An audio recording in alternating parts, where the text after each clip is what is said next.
I never imagined I'd be at war with a homeowners association. 5 years ago, my parents turned our family home into Golden Sunset Care, a small, cozy nursing home nestled in Pinecrest Valley. It wasn't just about providing care. It was about creating a home for people who needed one. I remember the first day it opened. Dad was setting up a chessboard by the window, and Mom was in the kitchen baking her famous cinnamon rolls. The scent of warm sugar and butter drifted through the house as the first residents arrived. Mrs. Cooper settled into her recliner by the fireplace, smiling at the sound of Sinatra playing softly in the background. "This is nice," she had said, her voice trembling slightly. "It feels warm." It wasn't easy. My parents put everything they had into it, financially and emotionally. My dad, a retired doctor, handled medical care, while Mom, a nurse for over 30 years, handled the day-to-day operations. It became more than just a business. It became a lifeline for people who had no one else. Mr. Wilson, a retired teacher, would sit by the window every afternoon, watching the street and humming old jazz tunes. Mrs. Thompson would help Mom fold laundry just to feel useful. It was a family, but not everyone saw it that way. Mrs. Jenkins, head of the HOA, always had this sour expression whenever she passed by. Her rose bushes were perfectly trimmed, and not a single leaf dared to fall on her lawn. She made it clear from the beginning, Golden Sunset Care didn't belong here. We're a residential neighborhood, she had told my parents the first time they met, not a business district. But it's not a business, Dad had said patiently. It's a home. She didn't care, and we didn't think she could really do anything about it. We were wrong. "Jenny, they're trying to kick us out again." I turned to see Mom standing at the kitchen counter, holding a certified letter with the HOA logo. Her hands were shaking. "What?" I snatched the envelope and tore it open. "Cease all business operations within 30 days or face legal action." My chest tightened. I looked up at Mom. She was pale, her lips pressed into a thin line. They can't do this," I said, shaking my head. "We have permits." Dad walked in from the sunroom, where he had been playing chess with Mr. Abernathy. He adjusted his glasses and frowned as I handed him the letter. "We've been through this before," he sighed. "Mrs. Jenkins doesn't care about permits. She wants us gone." Through the window, I spotted Mrs. Jenkins standing across the street, pruning her roses. Her son, Derek, leaned against his black BMW, scrolling through his phone. He was smiling to himself, like he knew something we didn't. Derek Jenkins owned a chain of elder care facilities in the next town over, the kind that charged triple what my parents did. He had been trying to buy our property for months. "Do you think this is about him?" I asked. Dad sighed. "Wouldn't surprise me." I marched to the window and stared out at Mrs. Jenkins. Her gaze met mine for a brief second before she turned away. "They want us gone," I said, "but they're not going to win." The next morning, I marched over to Mrs. Jenkins' house. Her house was perfect. White shutters, red front door, not a single blade of grass out of place. Even the gnomes in her front yard seemed to be judging me. She opened the door with that same thin smile. "Jennifer," she said flatly, "what can I do for you?" "I want to talk about the letter," I said, trying to keep my voice steady. "Our permits are in order. There's no legal reason for us to shut down." Her smile didn't reach her eyes. "It's not about permits anymore," she said coolly. "It's about property values." "Property values?" I nearly laughed. "We're talking about 8 elderly people living in a home. How is that hurting property values?" "The board has decided that a commercial business doesn't belong in our neighborhood," she said. "It's not a business." I snapped. "It's a home." She raised an eyebrow. "The ambulance has come twice this year. That's twice too many. And what about the visitors? All those cars parked outside." "That's family," I said. She sighed as if I was exhausting her. "The board meeting is on Thursday. You can state your case then, but the decision is practically made." I turned to leave, but then I saw Derek sitting in the living room behind her. He was holding his phone, but looking right at me, a smug smile on his face. It clicked. This wasn't about property values. This was about Derek's business. If Golden Sunset Care shut down, where would the residents go? to his overpriced facility. He gave me a small wave as I walked away. After that meeting, things got worse. HOA inspectors started showing up every day. One of them fined us because our mailbox was 2 inches taller than regulation. Another measured the height of our grass with a ruler and handed us a $300 fine because it was half an inch too long. Are you serious? I said, snatching the paper from his hand. Just doing my job, he said, walking away. The worst was when they came for Mr. Wilson's wheelchair ramp. That's an unapproved structural addition, the inspector said. He needs it to get in and out of the house. I snapped. Rules are rules, the inspector said with a shrug. My parents were breaking down. Mom's hands trembled more when she made tea. Dad sat silently by the window, barely speaking. The stress was starting to show in the residence, too. Then came the offer letter. Derek Jenkins' company offered to buy our house, 20% above market value, with a 48-hour deadline to accept. My parents sat at the kitchen table that night, looking defeated. We could use the money, Dad said quietly. No, I said firmly. Let me try one more thing. That night, I drove to the county records office. The place was cold and smelled faintly of mildew. I dug through decades of property maps and zoning codes. My eyes were burning, my hands stiff from flipping through papers. And then I found it, an old subdivision plan from 1973, before the HOA even existed. It showed that our property was zoned differently from the rest of the neighborhood, a special provision for multifamily use. My hands shook as I held the paper. This was a grandfather clause. I called Tanya, a lawyer friend from college, the next morning. This might work, she said after reviewing the documents. It's a legal loophole. Their covenant can't override it. I felt like I could finally breathe. We have a chance, I whispered. But I had no idea how far Mrs. Jenkins and Derek would go to make sure we didn't use it. It started with a sound, a deep, metallic grinding that didn't belong in a quiet neighborhood like Pinecrest Valley. At first, I thought it was a dream, some distant construction noise. But then came the crash, a hard, deafening crash that made the walls shudder. I sat up, heart pounding. My phone showed 6:12 a.m. I pulled back the curtain, and my breath stopped cold. A wrecking ball hung in the air, swinging toward our home, toward Golden Sunset Care. No, I whispered, then louder, and oh. I stumbled out of bed and ran downstairs. Mr. Wilson was already trying to wheel himself toward the door. What's happening? He asked, his voice shaky. My hand gripped the back of his chair. We need to get everyone outside. Now. Through the window, I saw the wrecking ball smash into the side of the house. The sound of splintering wood and shattering glass filled the air. My legs were moving before I even realized it. I ran outside barefoot, heart hammering, and then I saw her, Mrs. Jenkins, standing calmly behind a safety barrier, clipboard in hand, a hard hat perched on her perfectly styled silver hair. Stop, I screamed. There are people inside. The crane operator hesitated, looking between me and Mrs. Jenkins. Mrs. Jenkins raised one hand. Her face was impassive. Continue, she said. The wrecking ball swung again. I raced toward the driveway where the residents were gathering. Mrs. Cooper was clutching her chest, gasping for breath. Her medicine. I muttered. My eyes darted toward the house. I'll get it, I said, starting toward the door. A hand grabbed my arm. Jenny, no. Tanya's voice cut through the chaos. It's not safe. I froze, helpless, as the wrecking ball hit again, this time collapsing part of the kitchen wall.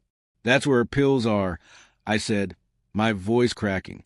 There's nothing left in there, Tanya whispered. I stood there, breathing hard, as the walls of my parents' dream, their life's work, crumbled into a pile of broken wood and dust. And Mrs. Jenkins? She was already walking away. The wrecking stopped after the police arrived, but by then it was too late. Half the house was gone. Mr. Abernathy stood on the lawn in his robe, his hands trembling as he looked at the wreckage. Mrs. Reynolds was clutching her walker, tears running down her cheeks. Mrs. Cooper had been rushed to the hospital after collapsing. Her heart was weak, and the stress had been too much. I stood in the middle of the yard, barefoot, my arms wrapped around myself. Dad's chessboard lay among the rubble, broken in half. Mom's herb garden was buried under bricks and glass. I sank to my knees and picked up a photograph that had landed face down in the dirt. It was a picture of my parents on opening day, standing in front of the nursing home, smiling with pride. My chest burned. Tanya knelt beside me, resting a hand on my shoulder. "They can't get away with this," I whispered. "They won't," Tanya said softly. I glanced toward the street and saw Derek sitting in his BMW, parked across the road. He was watching the scene like it was entertainment, and he was smiling. "Jenny, this wasn't legal." Tanya's voice was sharp as she spread papers across my parents' kitchen table. It was the only part of the house still standing. I rubbed my eyes. "What do you mean?" She pointed to the demolition order. "This isn't a court order. It's a fake." My breath hitched. "They forged it." Tanya nodded. "Not just that. I checked the HOA financial records, and guess what?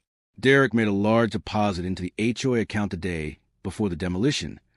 I leaned back in the chair, my heart pounding. "He paid for it?" "Basically, yes." Tanya's jaw tightened.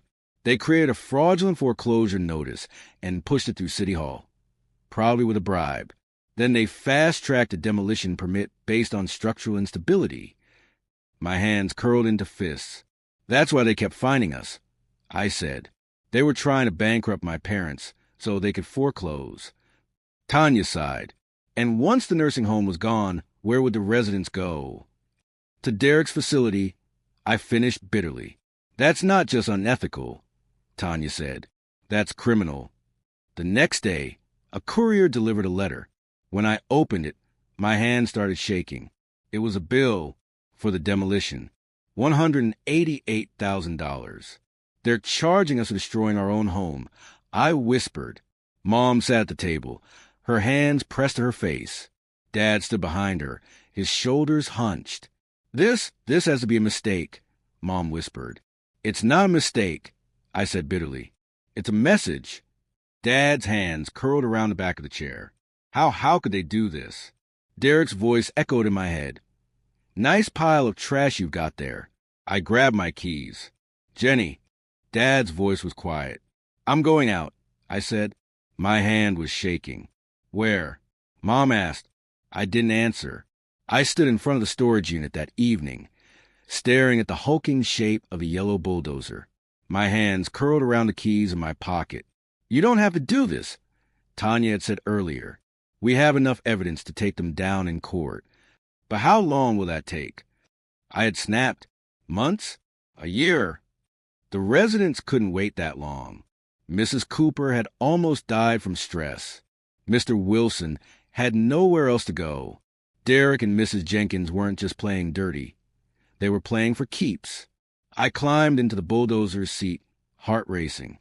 My hands were shaking as I slid the key into the ignition. I turned it, and the engine roared to life. The machine rumbled beneath me as I drove slowly through the quiet back streets of Pinecrest Valley. The night was dark and still. Perfect. When the HOA office came into view, I slowed to a stop.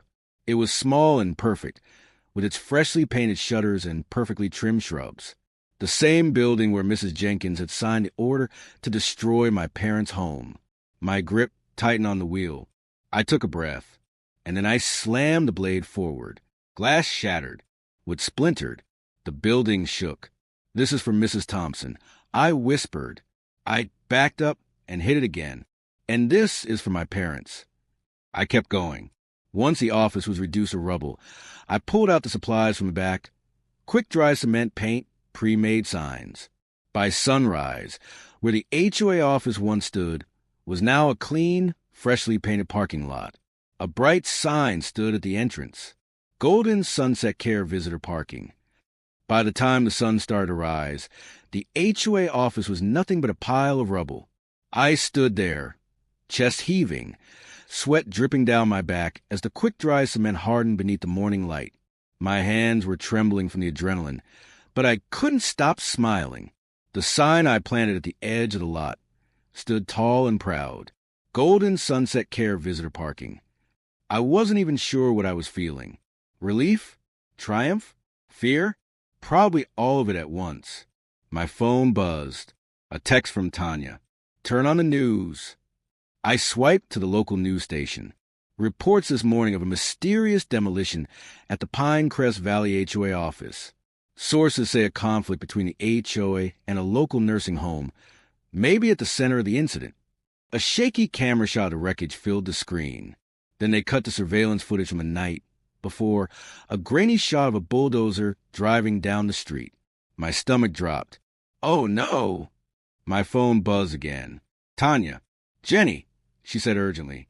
The footage is low quality.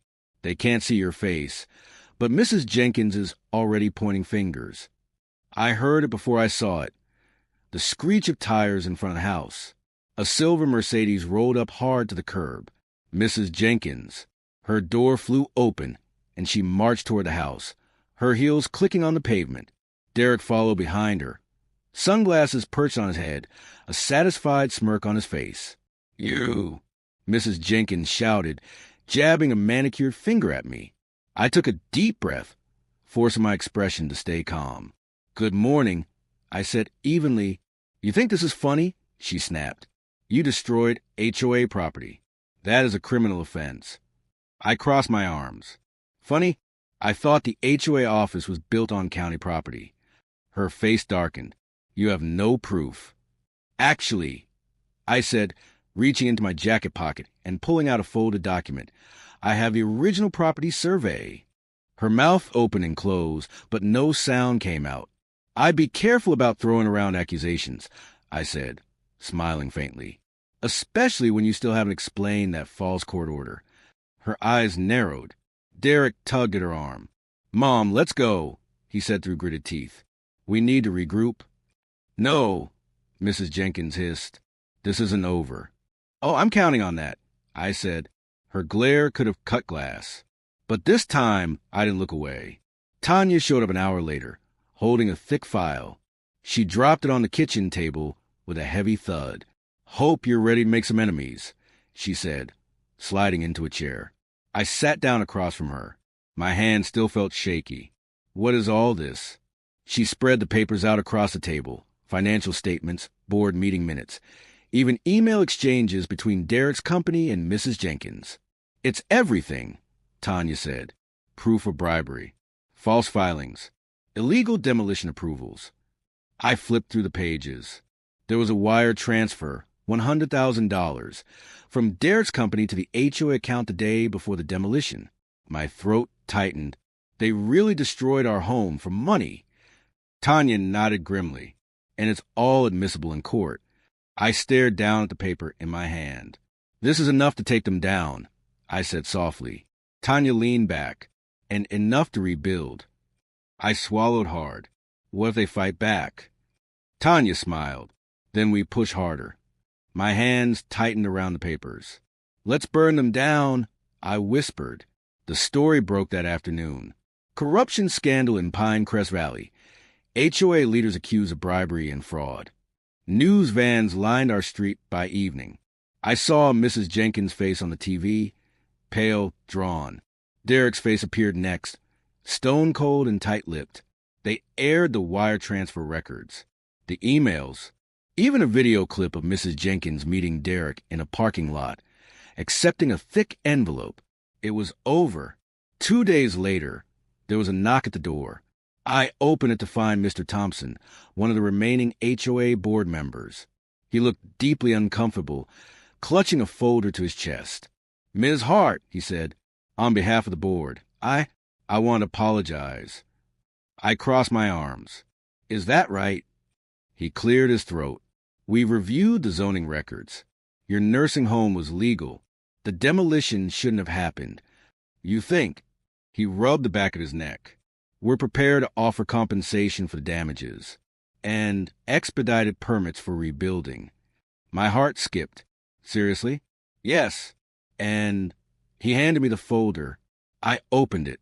Inside was a letter from the new HOA president, confirming the nursing home's permanent status. Mrs. Jenkins officially resigned, Mr. Thompson said. Derek, well, he's under investigation now. My knees nearly gave out. I reached for the back of a chair to steady myself. Thank you, I said quietly. You earned it, Mr. Thompson said. Frankly, we should have stopped this sooner. Yeah, I said. You should have. 3 months later, Golden Sunset Care reopened. It looked better, warmer. Mom had picked soft blue paint for the walls, her favorite color. The windows were bigger, letting in more sunlight. Dad's chessboard was back by the window. Mrs. Cooper sat in her favorite chair, clutching a cup of tea. Mr. Wilson was already setting up a new chess match with Mr. Abernathy. It's the same, Mrs. Cooper whispered. No, I said softly. It's better. My mom's eyes shimmered with tears. She reached over and squeezed my hand. You saved this place, she said. We saved it. I replied. Dad's hand rested on my shoulder. We owe you more than we can say, he said. You don't owe me anything, I said. This is home. That evening, I sat on the front porch, watching the sunset bleed into the sky. Tanya sat next to me, handed me a cupcake. What's this? I asked. Celebration, Tanya said. I don't think the HOA would approve of us eating on the porch, I teased. Tanya smirked. Let them try. Across the street, Mrs. Jenkins' house sat empty. For sale. Sign swayed gently on the lawn.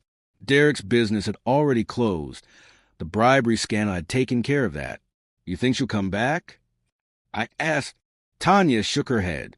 Not likely. The porch door creaked open behind us. Mrs. Thompson stood there, leaning on her walker. Jenny, dear, she said, you did good. I smiled. Sometimes things have to break before they can heal, Mrs. Thompson said. My chest tightened. You're right, I said softly. I stood and stretched. Behind me, the residents were settling into their new home, laughing, talking, safe. Tanya nudged me with her elbow. Feels good, doesn't it? She asked. I smiled. It feels like home.